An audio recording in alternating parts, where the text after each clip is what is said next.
Finish him.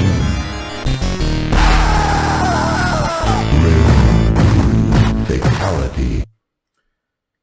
What's happening, guys? Full time. Arsenal 3, Bournemouth 2. Now, I didn't manage to catch all the game, but I saw enough of it. I had to go watch the highlights because I didn't see the Bournemouth goals. I was busy.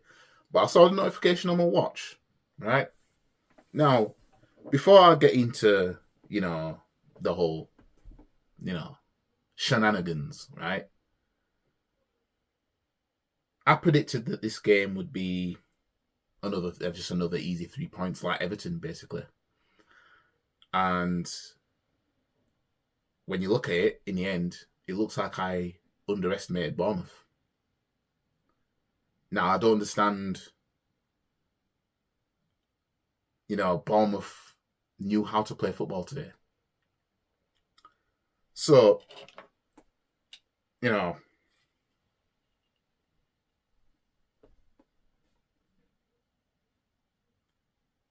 get into the game. Bournemouth started on the front foot straight away. When you see boxing fights, right? And you might see certain boxing fights where as soon as the bell goes, one of the opponent is straight attacking the other person straight away, on the front foot straight away. That's exactly what Bournemouth did, right? And it took us by surprise. They ended up going down and scoring. That's the second fastest goal in Premier League history. No, there was no excuse to be conceding goals against Bournemouth. Oh, hell no! You know what I mean? So let me get it straight. Leicester, Man United, Man City, Bournemouth, Liverpool, I think are the only 5 teams to score more than 1 goal at the Emirates. Damn! You know what I mean? Now, granted, all those games, apart from this Man City game, we won those games. No excuse to be conceding like that against Bournemouth. Because, you see, the thing is Arsenal conceding against Bournemouth the way we did and how we were losing the game for about an hour makes me worried about the Wolves game on the last game of the season at home. You know what I mean? Honestly, it does. You see, I had confidence in Arsenal and then they did that. So we see it 2-0 down. Well, I see it at 2-0 down, and I just thought to myself, nah, fam. 2 down against Bournemouth at home. Bournemouth knew how to play football. Where was that energy when Man City came to town? You know what I mean? But then as soon as I saw Partey scored, I knew we weren't going to lose that game. I knew that's it. That's it. You know what I mean? Because there's games where as soon as you pull one back, that's it. You're not going to lose. You know what I mean? You're not going to lose. And that's how I felt. It was just a matter of time. It reminded me of the FA Cup final in 2014 when we were 2-0 down against Hull. And as soon as Cazorla scored that free kick, that was it. I knew we weren't going to lose. It was just a matter of time before we equalised, and it was a matter of time before we get the winner. This game was the same. You know what I mean? This game was the same. Now, players went to sleep for their first goal. Partey, horrible defending for Bournemouth's second goal, but he redeemed himself by pulling one back. But then Benjamin White, you get me? Partey got us back in it, right? And then man like Reece Nelson comes on, right? Makes the assist. Man like Benjamin, So, you see, I always thought to myself, I could see Ben doing something this season. You know what I mean? Getting that important goal, and he did. You know what I mean? He did. Man like Benjamin, fam. But Reece Nelson looked threatening. For the time that he spent on, he looked threatening. Something was brewing. You know what I mean? Something was brewing. And then on the 90 plus eighth minute, Reece Nelson with a half volley with his weak foot across the keeper into the far corner. Fam, you could not make this up. You know what I mean? You just couldn't. Man like Reece Nelson, fam, comes back from injury and everything, and he does this for us. He does that for us. We're on the brink of only being 3 points clear, Man City. Nope, 5 now. Back to 5. You know what I mean? I'm not gonna lie. I'm gassed for what I saw.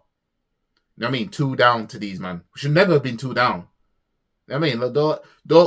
Don't let this win paper over the cracks that were there. But 2 down against them, man, and we just thought, nah, we ain't doing this.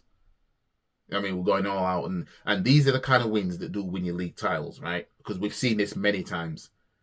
You know what I mean? We've seen Man City do this, we've seen Man United do this, we've seen Chelsea do this, we've seen teams do this. You know what I mean? And it just keeps it even stronger, the possibility of winning the league. It keeps the title hopes alive. Man City already played earlier today, and then we had to play. You know what I mean? Man City got the 3 points that was expected of them to get. We eventually got the 3 points that was expected to get, that we were expected to get. You know what I mean? But yeah, I mean, next up we've got Sporting Lisbon in the Europa League, and then after we've got Fulham away. Now the Fulham away, that's going to be a tricky game. Bournemouth, I'm worried that Bournemouth went 2-up. That could happen. You know what I mean? That could happen. Granted, apart from one game this season, all the games we conceded more than 1 goal at Emirates, we've won them all. You know what I mean? So, you know, but I'm not going to look at that and be like, oh, well, if say on the last game of the season we're 2 down against Wolves, you know what I mean? I'm still going to be prang as fuck because the last game is the last game. It's a different ball game. You know what I mean? And I'm not going to sit here and say we're going to win the league. I just can't afford to. The way we've seen Liverpool lose the league, can't afford to. The seasons that Man City didn't win the league, they were 100% not going to win the league by April, basically. But otherwise, as long as they're in it to the end, they've won this title every single season. So if Man City is still in the title race come May, and they don't win it and we win it, then we've made history there. You know what I mean? But yeah, I mean, Arteta made the right subs in the end. You know what I mean? Yeah. Big Zinne, right? I'm telling you, the guy's not a left back. The guy is a midfielder because that's what he's good at. He's good at being a midfielder. You know what I mean? I can't stress enough how good Zinchenko is when he's going forward. You know what I mean? And these past few games have shown it. Against Man City, it was horrible. But no, and also he's a die-hard boyhood Arsenal fan, so that passion in him is there. And let me get on to Vieira, right? I said in my last video, Vieira puts in balls, right, that should be put in, even though, how can I explain it? He puts in balls. For a player, I don't know, I can't remember how old he is, but he doesn't play that many games. He doesn't get that much minutes, but the balls that he puts in, they're kind of risky if they don't go right, because obviously it can allow a team to go on a counter-attack and break. But the kind of balls he puts in, I know what kind of player he's going to be. I'm telling you, he's going to be that guy that puts in them balls and you just think, wow, he's going to be. I'm telling you right now. I'm telling you lot right now. Vieira, I'm telling you, he's going to be a baller. Seriously. He's passing, his vision and everything like that. I'm telling you, it's only going to get better. It's only going to get better. So I'm actually excited for Vieira. I mean, I don't know how many Arsenal fans feel the same way, but I can see something. Personally, I can see something. Odegaard, I mean, it was all right from what I've seen anyway. But I mean, I'm not necessarily going to say drop him for a game or something, But at the same time, if it does happen, I think that it will benefit him personally. You know what I mean? I'm gonna say it would benefit him like even more. You know what I mean? Would you know what I mean? Look at Martinelli. You know what I mean? When he was rested for a game or so, you know what I mean? He was put on the bench. So yeah, it's an exciting time to be an Arsenal fan. And I just want to add, Leandro Trossard went off injured in the first half. Only lasted about less than 25 minutes. It's a bit worrying that, obviously when the player comes off, and you can obviously see by his face here that, it doesn't look good, at least at the time anyway. Yeah, it's just unfortunate. I mean, the injuries, Arsenal players and injuries, I don't know, there's just this... It's just unfortunate. It's just unfortunate. I mean, Trossard went, 20 minutes later, barely 20 minutes later, Trossard went down with an injury problem and was unable to continue despite receiving treatment on the pitch. Belgium limped off to be replaced by Emile Smith-Rowe. I was wondering when, because I watched the second half, because I've been busy all day, and I thought to myself, when they said, when Smith-Rowe went off, I thought to myself, I knew he didn't start the game. And then the commentator said it was a double substitution because, he came on and then he's coming back off kind of thing. And then I looked on the score app on my phone and then it showed that Trossard went off. So yeah, it's unfortunate, but hopefully it's nothing major. Hopefully, he'll be back at least for the Fulham game in the league. If he misses Europa League, obviously we'd rather him not, because I know we've got Nketiah injured as well. So we're kind of short on options like that, really. I know Reece Nelson obviously has come back, but you know what I mean. You kind of want to bubble wrap the Arsenal players when they've come back from injury, because games are going to be coming in thick and fast. We know Reece Nelson can play on the left. Martinelli could play up top, but it's.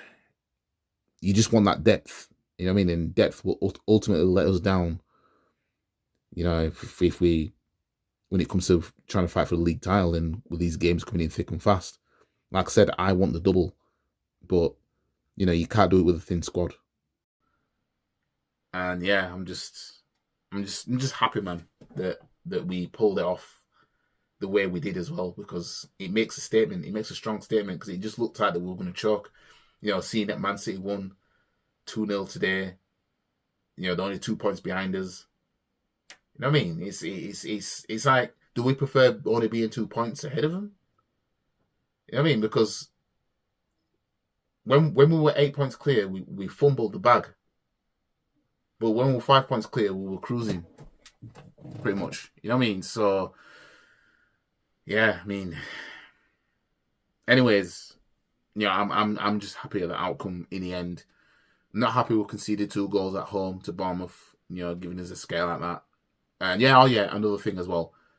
Not only did Ramsdale make another world-class save, I have to talk about, the handballs that we're seeing against Arsenal. Some of them you could say, oh no, it's harsh if you give them. But some of them, they get given.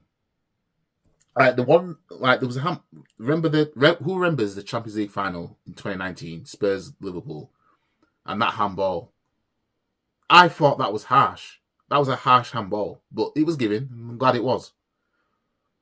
But it's like teams could do that against Arsenal, and it won't be given. I think that a player might have to damn near want to play basketball before they give Arsenal, a penalty or whatever for the handball.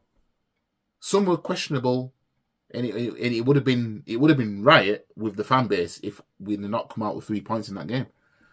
But we're not going to complain about it now, because we got the 3 points in the end. And this is why I don't want to moan about referees too much, because it's up to the players to win the games, and the players showed today they're up for it. You know what I mean? But yeah.